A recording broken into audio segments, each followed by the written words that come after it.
se você está no canal Um Livro Só, e no vídeo de hoje a gente vai conversar um pouquinho sobre A Bela e a Fera. Antes de começar, eu queria justificar a ausência de vídeos aí nos últimos dias. É que eu tô trabalhando e eu não tive muito tempo de preparar esses vídeos. Aos poucos eu vou aí adaptando a minha rotina pra conseguir preparar esses vídeos, mas tenha um pouquinho de paciência comigo, não me abandone, o canal não vai parar, tá?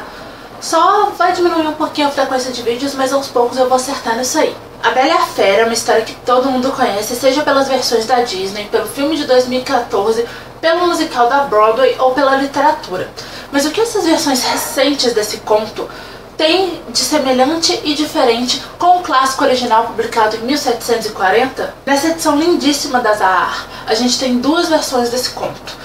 A de 1740, que é maior, com um tamanho mais próximo de um romance e que tem mais detalhes sobre a vida da Bela e a Fera e tem muito mais elementos de fantasia, e a versão de 1756, que é um conto curto e que assim vai direto ao ponto e que foi responsável por popularizar a história. No início dessa edição, a gente tem alguns textos de apoio que vão nos contar um pouco sobre a origem dessas histórias. E pasmem, A Bela e a Fera é inspirada numa história real. Sim, eu não tô zoando com a cara de vocês, eu não vou falar mais porque quem lê vai entender. Outra inspiração para o conto é a lenda de Eros e Psique. A premissa das duas versões que tem aqui segue basicamente o mesmo fio condutor das histórias que a gente das versões que a gente já conhece. É um comerciante, tem vários filhos, sendo que a mais nova é a mais bonita, mais inteligente e mais virtuosa. E depois que o pai dela é aprisionado no castelo de uma fera, ao tentar levar uma flor de presente para ela, a Bela se oferece como prisioneira no lugar do pai. E aí ela e a fera vão se aproximando e ela vai vendo que seu anfitrião, apesar da aparência horrenda, é gentil, educado, bondoso.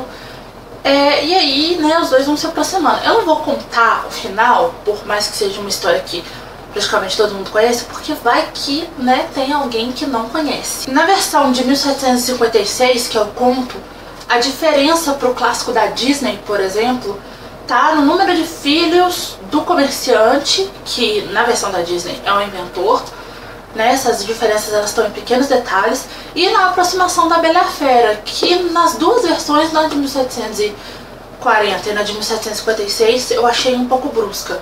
Nos filmes da Disney, por exemplo, ela é um pouco mais justificada, um pouco mais lenta, um pouco mais até natural.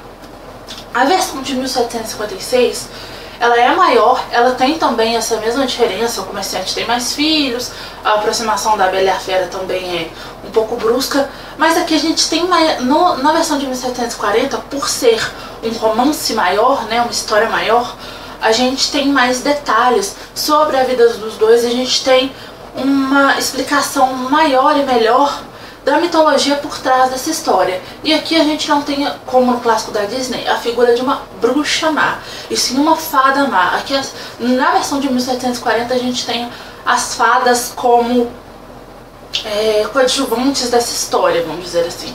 Elas tem fadas boas e tem fadas más.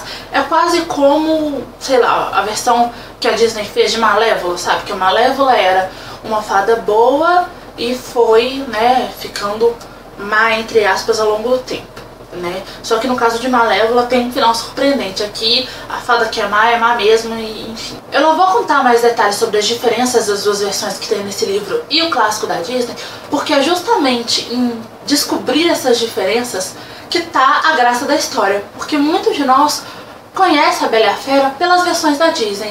Então descobrir essas diferenças é que é o legal da história, torna a história surpreendente, principalmente no caso do romance de 1740.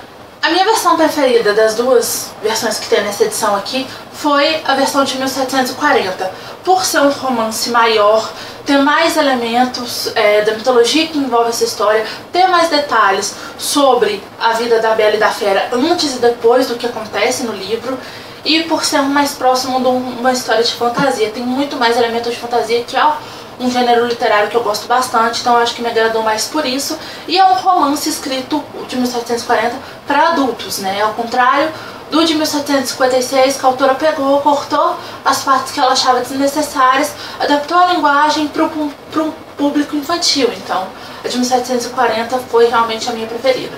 Mas a versão da Disney ainda é a minha preferida e eu vou explicar por quê. Principalmente a versão live action, sobre a qual eu fiz um post lá no blog, o link vai estar no box de descrição. Na versão da Disney, a aproximação da Bela e da Fera, ela é aos poucos, ela é muito mais natural. A gente consegue ver os dois criando um vínculo aos poucos, a gente consegue ver a Fera mudando. Isso aos poucos, é mais natural, não é? Oi, vamos casar comigo. Sou uma fera, preciso do amor verdadeiro. Aqui eu achei mais brusco, vamos dizer assim. E outro detalhe que faz a versão da Disney ser a minha preferida é a Bela, que na versão da Disney é uma mulher forte. Aqui nessas duas versões eu achei ela um pouco apática. Tá certo que o período em que essas duas versões foram escritas meio que justifica a Bela ser apática, mas devido à biografia das autoras que tem no início dessa edição, eu esperava que a Bela fosse ser um pouco mais à frente do seu tempo. Mas vale a pena ler do mesmo jeito, vocês vão gostar, a história é muito boa. Vale muito a pena conhecer as versões clássicas de uma história que a gente cresceu a vida inteira escutando, né? Vocês vão descobrir que é possível sim se surpreender com uma história que você conhece e que te acompanha a vida inteira. Foi o meu caso, a Bela e a Fera, assim, é a minha história preferida da Disney. Tá certo que Frozen veio aí pra empatar, mas a Bela e a Fera eu gosto muito e eu consegui me surpreender, fiquei muito feliz com isso. Queria terminar esse vídeo elogiando essa edição linda da Zahar, que além de uma capa super bonitinha, capa dura, ó, vou dar a tradicional batidinha pra vocês verem, a folha de guarda é linda, tem várias ilustrações ao longo da história, tem textos de apoio e a letra, a página é amareladinha, a letra é uma letra grande para uma edição de bolso, que torna a leitura muito mais confortável. E não é comum, mesmo em edições de bolso de capa dura, você vê uma letra grande. Então eu gostei bastante da diagramação, da versão. Parabéns pra Zahar. Se você quiser comprar esse livro, eu sugiro que você compre nessa edição aqui, que vai tornar a leitura muito mais interessante. Compra usando o link que vai estar aqui embaixo. Comprando livros, usando os links que eu deixo na descrição dos meus vídeos, você ajuda a financiar o canal com uma parcelinha da sua compra. Se você gostou desse vídeo, não se esquece de clicar em gostei aqui embaixo para me ajudar na divulgação. Se inscreve no canal e ativa as notificações clicando no sininho ou na engrenagemzinha, assim você vai ficar sabendo toda vez que eu publicar algo de novo.